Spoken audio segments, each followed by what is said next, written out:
আসসালামু আলাইকুম ওয়া রাহমাতুল্লাহি ওয়া বারাকাতুহু। আলহামদুলিল্লাহি রাব্বিল আলামিন ওয়াল আকিবাতু লিল মুত্তাকিন ওয়া আলা আলিহি ওয়া আসহাবিহি আজমাইন।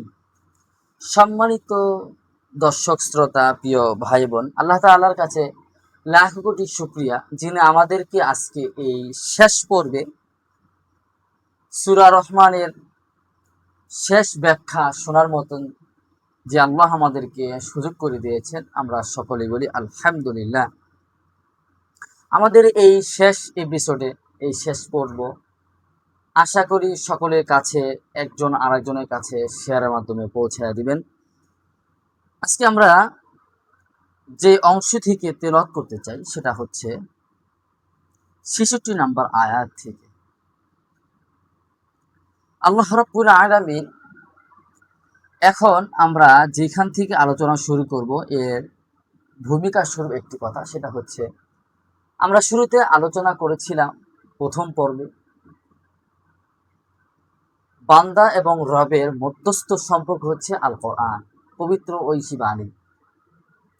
দ্বিতীয় এপিসোডে আমরা আলোচনা করেছিলাম জাহান্নাম সম্পর্কে, যাদের চেহারা দেখেই চেনা যাবে তারা কোন শ্রেণী হবে। এবং তৃতীয় এপিসোডে আমরা আলোচনা করেছিলাম জান্নাতের, এবং সর্বশেষ এপিসোডে আমরা জান্নাতের আলোচনা করব ইনশাআল্লাহ। এবং সর্বশেষ আল্লাহ রাব্বুল আলামিনের মহিমা, আল্লাহ তাআলার কুদরত নিয়ে আমরা কিছু কথা বলবো ইনশাআল্লাহ তাআলা। আমরা শুরুতে একটু তেলাওয়াত করে নিই। আউযু বিল্লাহি মিনাশ শাইতানির রাজিম। বিসমিল্লাহির রহমানির রহিম। ومن دونهما جنتان فبأي آلاء ربكما تكذبان مدهامتان فبأي آلاء ربكما تكذبان فيهما فاكهة ونخل ورمان فبأي آلاء ربكما تكذبان। সম্মানিত দিনী ভাই এবং বোনেরা, আমরা যেখান থেকে আজকে আলোচনা শুরু করব সেটা হচ্ছে সূরা আর রহমানের ৬২ নম্বর আয়াত থেকে আল্লাহ রাব্বুল আলামিন আমাদের জন্য কি আলোচনা রেখেছেন সেখান থেকে আমরা কিছু জানার চেষ্টা করবো ইনশাআল্লাহ। আল্লাহ রাব্বুল আলামিন বলেন, আর সে দুটি ছাড়া আরো দুটি উদ্যান রয়েছে। অর্থাৎ আমরা যেখানে আলোচনা করেছিলাম তৃতীয় এপিসোডে, যেখানে জান্নাতের কিছু কথা বলতে গিয়ে আমরা বলেছিলাম সেখানে আল্লাহ তাআলা দুটি উদ্যান দিবেন। আল্লাহ তাআলা এইখানে আরো দুটি উদ্যানের কথা বলছেন, ওয়া মিন দুনিহিমা জান্নাতান, অর্থাৎ তিনি ওই দুটি ছাড়া, ওয়া মিন দুনি ছাড়া জান্নাতান, আরো দুটি উদ্যান, দুটি বাগান দিবেন। মুফাসসিরিন কেরাম বলেছেন যে এই দুটি জান্নাত আবার কাকে দিবেন। আমরা তো আগের আয়াতে বলেছিলাম ওয়ালিমান খাফা মাকামা রাব্বিহি জান্নাতান, যারা আল্লাহ তাআলার কাছে অর্থাৎ হিসাব নিকাশ হবে এই বিষয়টা যারা বিবেচনা করে, যারা আল্লাহ তাআলাকে ভয় পায় যে ওইখানে আমাদেরকে দাঁড়াইতে হবে, এই যে এই বিষয়টা যার ভিতরে আছে তাকে তো দুইটা জান্নাত দিবেন। তাহলে এই দুইটা জান্নাত কাকে দিবেন? মুফাসসিরিন কিরামের তাফসীর দ্বারা আমরা যতটুকু বুঝতে পারি, এটা হচ্ছে ওই সকল লোকদেরকে দেওয়া হবে যারা আল্লাহ তাআলার কাছে দাঁড়াইতে হবে এই কথা মনে করেও যারা ডান হাতে আমলনামা পাবে, তাদেরকে আরো দুটি আল্লাহ তাআলা জান্নাত দিবেন। সুবহানাল্লাহ। তার মানে এটা হচ্ছে সবার জন্য না, যারা, এটা হচ্ছে অফারমূলক। যারা আগে দুইটা জান্নাত পাবে, এর সাথে যারা ডান হাতে আমলনামা পাবে তাদেরকেও এই দুটি জান্নাত দেওয়া হবে। তো আমরা যেটা বুঝতে পারি মুফাসসির কেরামের ভাষ্য অনুযায়ী, আল্লাহ রাব্বুল আলামিন যাদেরকে জান্নাত দিবেন তার সামনে দাঁড়াবে তাদেরকে। এদের মধ্যে আবার যে কোয়ালিটির লোকেরা ডান হাতে আমলনামা পাবে, অর্থাৎ যারা আল্লাহ তাআলার কাছে দাঁড়াবে এই কথা মনে করে ভয় পায়, আমল করে, এদের মধ্যে কিছু থাকবে যারা প্রথম চান্সে জান্নাত পাবে না, শাস্তি ভোগ করে হয়তো তারা জান্নাত পেতে পারে। কিন্তু এই শ্রেণী যারা যারা আল্লাহ তাআলার কাছে দাঁড়াবে এই কথা মনে করেও যারা আল্লাহ তাআলার কাছে ডান হাতে আমলনামা পাবে তাদেরকে আরো দুটি জান্নাত দান করবেন। অতএব তোমরা তোমাদের রবের কোন কোন নিয়ামতকে অস্বীকার করবে? সে দুটি গাঢ় সবুজ যেন কালো, অর্থাৎ আল্লাহ তাআলা এমন সুন্দর দুটা জান্নাত দিবেন যে দুটো হচ্ছে গাঢ় সবুজ যেন কালোর মতন। আপনারা একটা বিষয় খেয়াল করে দেখবেন, যে জিনিসটা সবুজ হতে হতে হতে এমন গাঢ় আকার ধারণ করে যেটা একবারে কালোর দিকে চলে যায়। আপনারা যারা রং নিয়ে গবেষণা করেন অথবা যারা রং গবেষণা করে যাচাই বাছাই করেন, যারা বিভিন্ন ধরনের রং পছন্দ করেন, তারা মার্কেটে গেলে জামা কাপড় কিনলে আপনারা নিশ্চয়ই দেখেন যে কিছু কালার আছে সবুজ, এই সবুজটা যখন একটু গাঢ় হয় তখন আরেকটু গাঢ় হলে এটা কালোর দিকে চলে যায়, অর্থাৎ এমন সবুজ যেটা গাঢ়। তাদেরকে এমন সুন্দর দুটি জান্নাত দিবেন। তোমরা তোমাদের রবের কোন কোন নিয়ামতকে অস্বীকার করবে? সে দুটিতে রয়েছে দুটি উচ্ছ্বলিত ঝর্ণা। আল্লাহ তাআলা দুটি যে জান্নাত দিবেন, আরো দুটি, সেই দুটি জান্নাতে থাকবে ঝর্ণা। তোমরা তোমাদের রবের কোন কোন নিয়ামতকে অস্বীকার করো? এবং সে দুটিতে রয়েছে ফল, খেজুর ও আনার। ফিহিমা ফাকিহাতু ওয়া নাখলু ওয়া রুম্মান। আল্লাহ রাব্বুল আলামিন তোমাদেরকে সেই জান্নাতে দিবেন ফল, খেজুর এবং আনার। সুবহানাল্লাহ। সম্মানিত দর্শক শ্রোতা, প্রিয় ভাই বোন, মুফাসসিরিন কেরাম এখানে বলেন যে এখানে আল্লাহ তাআলা শুধুমাত্র ফাকিহা উল্লেখ করলে হইতো, যে ফিহিমা ফাকিহা, যে সেখানে থাকবে ফল মূল, কিন্তু এখানে আল্লাহ তাআলা শুধুমাত্র ফল মূল এই কথা উল্লেখ করার পাশাপাশি নাখলু ওয়া রুম্মান কেন বললেন? এটা স্বাভাবিক একটা বিষয় না? যারা আরবি নিয়ে গবেষণা করে এবং যারা একটু হলো আরবি অর্থাৎ হাদিস কোরআন নিয়ে চিন্তা ফিকির করেন, তাদের কাছে একটি বিষয়, মজার বিষয় থাকবে। আপনারা একটু দেখবেন পড়াশোনা করে, যে আল্লাহ তাআলা এখানে ফিহিমা ফাকিহা এই কথাটা বললেই হইতো যে সে দুটি জান্নাতের মধ্যে থাকবে বিভিন্ন ধরনের ফলমূল, কিন্তু আল্লাহ তাআলা ওইখানে ফল মূল থাকার পাশাপাশি আলাদা খেজুরের কথা কেন উল্লেখ করলেন, আলাদা আনারের কথা কেন উল্লেখ করলেন? তাহলে বোঝা যায় এই দুটা স্পেশাল খাবার। এই দুটা স্পেশাল খাবারের মধ্যে একটা হচ্ছে খাদ্য, নাখলু অর্থাৎ খেজুর। মুফাসসিরিন কেরাম বলেন যে নাখলুন, এই খেজুরটা খাদ্য হিসাবে আল্লাহ তাআলা বর্ণনা করেছেন। ওয়া রুম্মান, আনার, এই ফলটা আল্লাহ তাআলা ঔষধ হিসাবে সেবন করার জন্য দিয়েছেন। আলহামদুলিল্লাহ। অত্যন্ত চমৎকার আল্লাহ তাআলার এই ভাষা। আল্লাহ তাআলা এত চমৎকার করে তার ভাষা এত সুন্দর করে নাজিল করে যা বলার বাহিরে। সম্মানিত দর্শক শ্রোতা, আমরা এখানে যে বিষয়টা বুঝতে পাচ্ছি সেটা হচ্ছে ফলের পাশাপাশি আল্লাহ তাআলা খেজুর রেখেছেন, পাশাপাশি রুম্মান, আনার রেখেছেন। আর আমরা অনেক সময় অনেক জায়গায় গল্প শুনি যে আল্লাহ রাসূল সাল্লাল্লাহু আলাইহি ওয়াসাল্লাম বিভিন্ন সময় একটা খেজুর খেয়ে দিন পার করতেন। কেন? মানে একটা সময় আমরা শুনতাম না, মসজিদে যারা যায়, এখন তো কেউ মসজিদে যায় না, যাই হোক, যে আল্লাহ রাসূল সাল্লাল্লাহু আলাইহি ওয়াসাল্লাম এই যে খেজুর খায়া দিন পার করতেন, আমরা অনেক ঘটনা শুনেছি। এই জন্য আল্লাহ তাআলা এই খেজুরটাকে খাদ্য হিসাবে বর্ণনা করেছেন, আর আনারটা তিনি ঔষধ হিসাবে, ঔষধ সেবনের জন্য আল্লাহ তাআলা নাজিল করেছেন। আল্লাহ রাসূল সাল্লাল্লাহু আলাইহি ওয়াসাল্লাম বলেন যে আমি জান্নাতে গিয়ে এক একটা আনারের সাইজ কত বড় দেখেছি জানো? সাহাবায়ে কেরামরা বর্ণনা করেন, আল্লাহ রাসূল সাল্লাল্লাহু আলাইহি ওয়াসাল্লাম বলেন যে তিনি বলেন যে একটা উটের ওপর হাওদা থাকে, এই হাওদাটা যত বড়, আল্লাহ পাকের জান্নাতে গিয়ে আনারটা দেখলাম তত বড়। সুবহানাল্লাহ। এখন আপনারা বলতে পারেন যে হাওদা জিনিসটা কি? এক কথা আমি যদি বুঝাই, সেটা হচ্ছে পালকি। আমরা গ্রামগঞ্জে দেখেছি যে বিবাহ শাদীর সময় জামাই বউ যেই পালকিতে ওঠে, ওইটাকে আমরা যদি হাওদা হিসাবে ব্যবহার করি খুব মন্দ হবে না।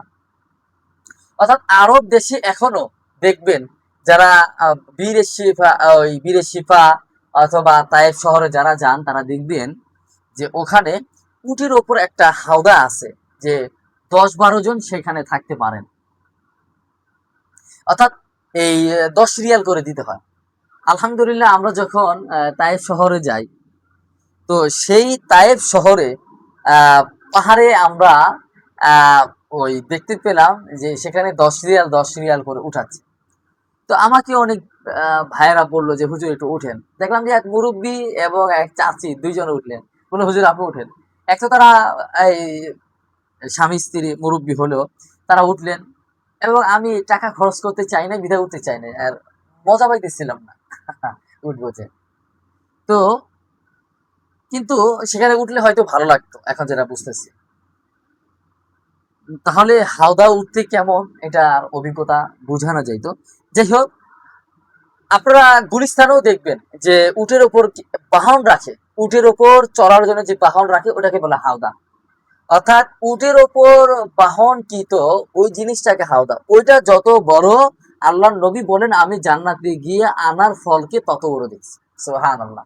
অর্থাৎ পালকি যত বড়, আনারটা আমি তত বড় দেখছি। এটা হচ্ছে মূল তাফসীর। এরপর আল্লাহ রাব্বুল আলামিন বলেন ফাবি আইয়ি আলাই রাব্বিকুমা তুকাযিবান, তোমরা তোমাদের রবের কোন কোন নিয়ামতকে অস্বীকার করবে। এরপর আল্লাহ রাব্বুল আলামিন বলেন ৭০ নম্বর আয়াতে ফিহিন্না খায়রাতুন হিসান ফাবি আইয়ি আলাই রাব্বিকুমা তুকাযিবান হুরুম মাকসুরাতুন ফিল খিয়ামি ফাবি আইয়ি আলাই রাব্বিকুমা তুকাযিবান। সকল উদ্যানে থাকবে সচ্চারিত্রা সুন্দরী সুন্দরী স্ত্রী। তোমরা তোমাদের রবের কোন কোন নেয়ামতকে অস্বীকার করো? তারা তাঁবুতে সুরক্ষিত অবস্থায় হুর। ফাবিআইয়ি আলাই রাব্বিকুমা তুকাযিবান, তোমরা তোমাদের রবের কোন কোন নিয়ামতকে অস্বীকার করো? তারা তাঁবুতে সুরক্ষিতা হুর থাকবে, ওই জান্নাতের ওই রমণীগুলো। লাম ইয়াতমিসহুন্না ইনসুন ক্বাবলাহুম ওয়ালা জান ফাবিআইয়ি আলাই রাব্বিকুমা তুকাযিবান। তাদের সঙ্গে ইতিপূর্বে কেউ সহবাস করেনি, মিলিত হয়নি। তোমরা তোমাদের রবের কোন কোন নিয়ামতকে অস্বীকার করবে? মুত্তাকিইনা আলা রাফরাফিন খুদরিন ওয়া আবকারিয়্যিন হিসান ফাবিআইয়ি আলাই রাব্বিকুমা তুকাযিবান তাবারাকা ইসমু রাব্বিকা যিল জালালি ওয়াল ইকরাম। আর ওই সকল সুন্দরী সুন্দরী রমণীরা হেলান দিয়ে বসা থাকবে সবুজ তাকিয়ায় ও সুন্দর মূল্যবান গালিচার উপর, সুন্দর সুন্দর গালিচার উপর তারা সমাসীন থাকবে, বসে থাকবে। তোমরা তোমাদের রবের কোন কোন নিয়ামতকে অস্বীকার করো, আর তুমি তোমার রবের নামই বড়ই বরকতময়, যিনি মহিময় ও সম্মানিত। সম্মানিত দর্শক শ্রোতা, আমাদের আজকের মতন সূরা আর রহমানের তেলাওয়াত, বঙ্গানুবাদ এবং সংক্ষিপ্ত তাফসীর শেষ হলো। আলহামদুলিল্লাহ, আল্লাহ তাআলার কাছে লাখো লাখো শুকরিয়া, যিনি আমাদেরকে আজকে এই এপিসোডে বসার মতন এবং শোনার মতন তৌফিক দান করেছেন। আমরা যারা শুনেছি সকলের কাছে অনুরোধ থাকবে, আপনারা দাওয়াতে নিয়তে এটাকে শেয়ার করবেন। সূরা আর রহমানের যে প্রথম দিকে যদি তাফসীর আমরা শুরু করতাম, তাহলে অল্প অল্প করে, তাহলে দীর্ঘ মাস লাগতো, অর্থাৎ 2-3 মাসও লাগতো হয়তো। কিন্তু আমি চাচ্ছি যে একেবারে যতটুকু বুঝলে আমরা একটা আমল করার মতন উপযোগী আমাদের হবে, এই জন্য আমি ওইভাবেই আলোচনা করার চেষ্টা করেছি। সর্বশেষ আল্লাহ রাব্বুল আলামিন এই সূরা শেষ করেছেন তার বরকতময় নাম দিয়ে। আল্লাহ তাআলা বলেন, তাবারাকা ইসমু রাব্বিকা যিল জালালি ওয়াল ইকরাম, যে তোমার রবের নাম বড়ই বরকতময়, তিনি মহিময় সম্মানিত। আল্লাহ তাআলা এই গোটা সূরার মধ্যে জান্নাত জাহান্নামের আলোচনা করলেন এবং তার সর্বশেষ তার নামের বরকত, ফজিলত, কুদরতের কথা আলোচনা করলেন। সম্মানিত দিনী ভাই আমার, বোনেরা, আমরা যতটুকু আলোচনা করেছি আল্লাহ তাআলা আমাদেরকে অতটুকু মানে ওই বক্তব্যের উপর আমল করার তৌফিক দান করুন। আমরা অবশ্যই বেশি বেশি শেয়ার করব। আমরা এই সূরা থেকে যেই মেসেজটা পাচ্ছি সেটা হচ্ছে, সূরা আর রহমান এই সূরা অত্যন্ত বরকতময় সূরা এবং ফজিলতপূর্ণ সূরা। এটা যদি আমরা পড়ি, অনেক রহমত বরকত আল্লাহর পক্ষ থেকে পাবো। এবং স্বপ্নে যদি এই সূরা পড়তে দেখি, তাহলে অবশ্যই আল্লাহ তাআলার বাইতুল্লাহ জিয়ারত করার তৌফিক হবে। এখানে বান্দার রবের পরিচয় তুলে ধরা হয়েছে, জাহান্নামীদের পরিচয় তুলে ধরা হয়েছে, সর্বশেষ জান্নাতের রমণীরা কেমন হবে, জান্নাতি ব্যক্তিরা কেমন হবে। সর্বশেষ আল্লাহ তাআলা তার গুণবাচক নাম দিয়ে আল্লাহ তাআলা এই সূরা শেষ করেছেন, তার শক্তি দিয়ে, তার কুদরতে, তার মহিমান্বিত দিয়ে। আল্লাহ তাআলা আমাদেরকে আমল করার তৌফিক দান করুন। সম্মানিত দর্শক শ্রোতা, আমরা বরকতের নিয়তে মোনাজাত করছি। আল্লাহ তাআলা আমাদেরকে মুসলিম উম্মাহকে এই সূরার উপর আমল করার তৌফিক দান করুন। আলহামদুলিল্লাহি রাব্বিল আলামিন ওয়াল আকিবাতু লিল মুত্তাকিন ওয়া আলা আলিহি ওয়া আসহাবিহি আজমাইন। ربنا ظلمنا أنفسنا وإن لم تغفر لنا وترحمنا لنكونن من الخاسرين. ربنا لا تزغ قلوبنا بعد إذ هديتنا وهب لنا من لدنك رحمة إنك أنت الوهاب. رب ارحمهما كما ربياني صغيرا. رب ارحمهما كما ربياني صغيرا. ربنا أفرغ علينا صبرا وثبت أقدامنا وانصرنا على القوم الكافرين. ربنا ولا تحملنا ما لا طاقة لنا به واعف عنا واغفر لنا وارحمنا أنت مولانا فانصرنا على القوم الكافرين. আল্লাহ তাআলা আপনি আমাদের সূরা আর রহমানের তেলাওয়াত এবং সামাত, তাফসির, ব্যাখ্যা যা কিছু শুনলাম, বক্তব্য করলাম, আল্লাহ তাআলা আপনি আমাদের নেক আমলগুলো কবুল আর মঞ্জুর করেন। আল্লাহ সবটুকু সর্বপ্রথম আপনার নবীর রওজায়ে পাকে পৌঁছায় দেন। রব্বুল আলামিন সারা বিশ্বের মুসলমানদের প্রতি আল্লাহ আপনি খাস রহমত নাজিল করে দেন। আল্লাহ আপনি আমাদের বাংলাদেশের প্রতি খাস রহমত নাজিল করে দেন। আল্লাহ আমরা যারা আলোচনা শুনলাম এবং আমল করার জন্য দৃঢ় প্রতিজ্ঞাবদ্ধ হলাম, আল্লাহ আপনি আমাদেরকে আমল করা তৌফিক দান করেন। আল্লাহ তাআলা এই আমল, এই আর রহমান তাফসীর যারা শুনলাম, শেয়ার করলাম, আল্লাহ সবাই প্রতি আপনি খাস রহমান নাজিল করেন। আল্লাহ তাআলা আপনি আমাদেরকে বেশি বেশি কোরআনুল কারীমের তেলাওয়াত শোনার তৌফিক দান করে দেন।